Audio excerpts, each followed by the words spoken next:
What is going on YouTube? This is Jim back with another video for you guys. Today we're going to be taking a look at these brand new spanking licensed Pro controllers for the PS4. Now this comes courtesy to us from the European PlayStation blog. I don't yet know why they have not been posted here in the States, but that's okay. We can still talk about them. I know they're on their way. There are two controllers that PlayStation is unveiling right now, both from major third-party game peripheral development companies. That's not a mouthful, is it? The Razer Raiju and the Nacon Revolution. So let's take a look at these things. I have to admit, just from a cosmetic standpoint, they're kind of weird looking, and they seem to borrow extensively on Xbox One controllers, which is very odd to me. This piece in particular here looks almost identical to the original Xbox One controller headset peripheral. It's very odd how surreal that looks. Obviously the split stick is very similar to an Xbox as well, and even the shape kind of reminds me slightly of an Xbox as well. Now, both of these controllers have some different features, which we're going to get into in a minute, but let's go ahead and look at some more pictures first. Notice this one has the sticks on the back, so you have some finger switches, very similar to what the Xbox One Elite controller is doing, and I'm not entirely sure, based on this picture, if this is going to toggle for both of the bumpers or just for one. Maybe that'll be clear as we read through the description together. I'm just reading this for the first time with you guys. This one also has, it looks like M1, M2, M3, M4, which would indicate to me that this is for both. I don't like the fact that it's not a dedicated bumper, that it's on one and you have one side or the other. I think that's kind of a sloppy design. So let's go ahead and go back and look at some of the technical specifications that have been provided to us. And let's dive into this. First is the Razer Raiju. Now, Razer is no stranger to peripherals. For a very long time, as a matter of fact, I used to be a big Razer guy when it came to PC products, and I really love their Chroma and their Death Adder product line. They did dabble into Xbox One consoles for a while, particularly with an Xbox 360 controller, which was extremely poorly received. That's what worries me. Razer, at least in my experience with them, have not been durable products. And although I was a Razer guy for some time, I talk about it in past tense because I've since moved on to Corsair and SteelSeries. And I like those gaming products a lot better. This one says it has 2 extra bumpers and 2 extra detachable triggers. Built-in control panel on the front of the controller. Trigger stop switches and hair trigger mode for ultra-fast trigger responses. Custom profiles which you can instantly switch to and modify. 3.5mm headset jack with dedicated volume right on the bottom of the controller there. Detachable analog stick rubber caps, which provide extra grip. And it's compatible with all PS4 via a 3-foot long cable, which is detachable. It'll launch up this holiday season. Interesting product suite. Let's go ahead and read the other one, and then I'm going to give you guys kind of an overview of where I stand on these.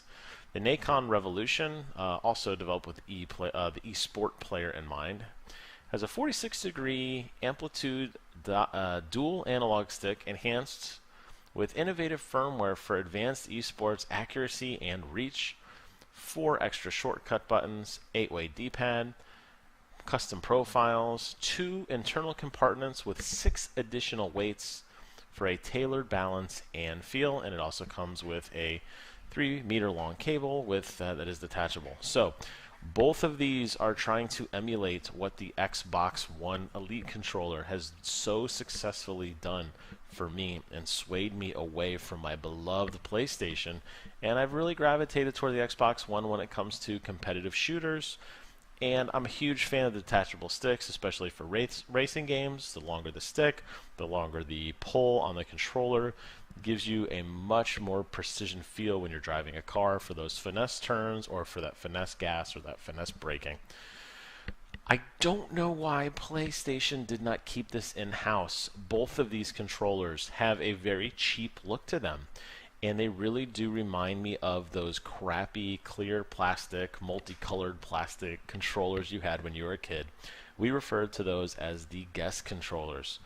You probably remember this. For me, it was really around the time of the N64. And the N64 came out, and I realized just how bad these controllers were. And you'd get one from your grandma or your aunt because you needed an extra controller, and it was like, the gimmick was that it was a hot pink color or blue, or it was transparent, whatever, and you'd give it to your buddy.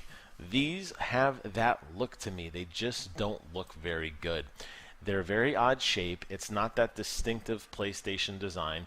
I do appreciate some of the attempts that they're trying to make with putting triggers on the back. Right now, the only viable product that we have as PlayStation 4 owners is by using SCUF controllers. SCUF only does, and SCUF is a premium product. It's a very, very expensive product. So this may kind of alleviate some of that price. It may bring SCUF down because they'll see that people are paying just way too much for a stick. Although, that said, I did buy an Elite controller for a pretty significant amount of money, but I do really, really love it. I do like the idea with the different grips, and in particular with this Nacon Revolution design, I'm very intrigued by the additional weights. I'm curious exactly how that's going to fit into the feel of the controller. Does that mean with all the weights out, it's going to feel very, very chintzy and very lightweight? We'll have to wait to be seen.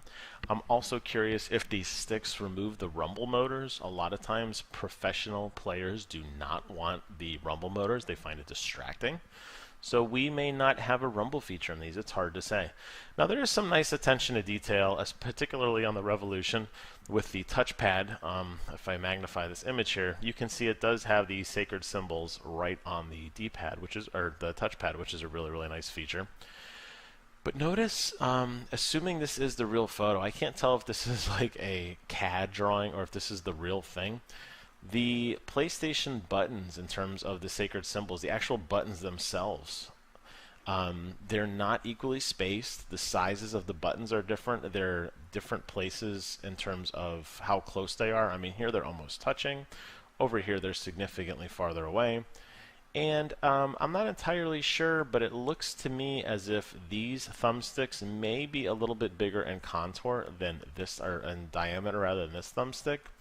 When they talk about detachable, I assume they mean contour. That's where I wanted to use that word. In terms of convex or concave, are there going to be other sizes? Are there going to be other, like the add-ons? Like if you guys saw my Gears of War video where we unboxed the Gears of War controller kit, which came with different grips altogether, different triggers altogether. I don't know if it lends itself well to that.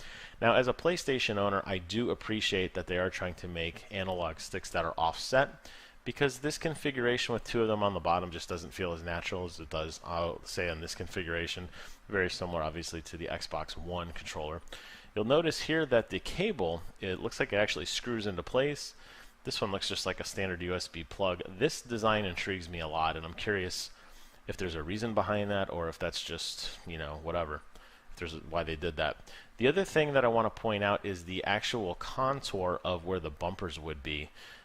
Is slightly different from each stick and different from what the standard DualShock 4 controller has. And I think something that Sony perfected much more so than the Xbox One controller, even the Elite controller, is that their R1, R2 buttons feel significantly more responsive, and they are significantly easier to press because of the way they are spaced. This reminds me very similar with this very tiny front shoulder button on both of these. Reminds me of what the Xbox One controller does, and that's not something I'm a particular fan of. But overall, I have to say, I guess I applaud Sony in a sense for officially licensing two products. And if you don't like them, obviously you can stick with your DualShock 4. However, I'm very worried because this doesn't seem like it's the answer to the Xbox One Elite controller. This doesn't seem like this would draw me back. They just don't look pretty enough. Time will tell. Hopefully I can get my hands on these. It says they're releasing on holiday of this year. No idea when they're coming to the States, although I'm shocked they wouldn't be coming at the same time they're coming to Europe. Probably import them if you wanted to. But on looks alone, I think Sony really dropped the ball. So there you guys have it. Everything you need to know about the first look at the two officially licensed Pro controllers for the Sony PlayStation 4. Thank you guys so much for watching. Comment, rate, subscribe, or not. That's okay too. I'm closing in on 250 subs, and I'm very, very excited for that.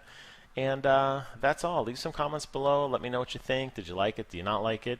Is this something you're interested in? And for the professional players, I know a few of you do write me and you do game just as much as I do, if not more so. Does this draw you back? I know I swung a lot of you on the love for the Elite controller. Does this design bring you back to the PlayStation Nation, or does it just make you solidify that the Elite controller was worth your time and money? Thanks for watching. Have a great week, and until next time, I will see you guys on the other side.